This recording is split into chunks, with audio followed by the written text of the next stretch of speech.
जय जगन्नाथ। हे सज्जन, शास्त्र अच्छी सर्वेशा सर्वदेवानां राजाश्री पुरुषोत्तम, सर्वेशा सर्वक्षेत्राण राजाश्री पुरुषोत्तम। ये पुरुषोत्तम क्षेत्र होती परम पावन क्षेत्र। ये क्षेत्र में महाप्रभु श्री जगन्नाथ परम ब्रह्म पुरुषोत्तम विद्यमान करिसेंति। आज आमे आसीथिलु एही क्षेत्र दर्शन करने निमंते, प्रभुंकर कृपा लाभ करने निमंते।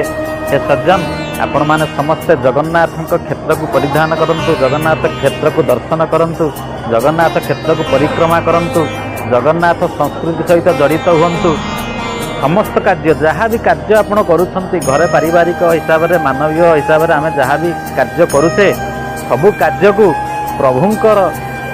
प्रभुंकर लीला को जोड़ी जदि दबा, आम परिवार आम प्रभुंक लीला को जोड़ी दबा, ताहले आम जीवन सुखमय हो। वास्तुशास्त्र हो, जहाँ भी हो, प्रभुंकर खाइबा हो, प्रभुंक पिंधिबा हो, प्रभुंकर वेशभूषा हो, जमी आम सब जब आम निज जीवन जोड़ी दबा, ताहले आम जीवन मंगलमय हो। जय जगन्नाथ।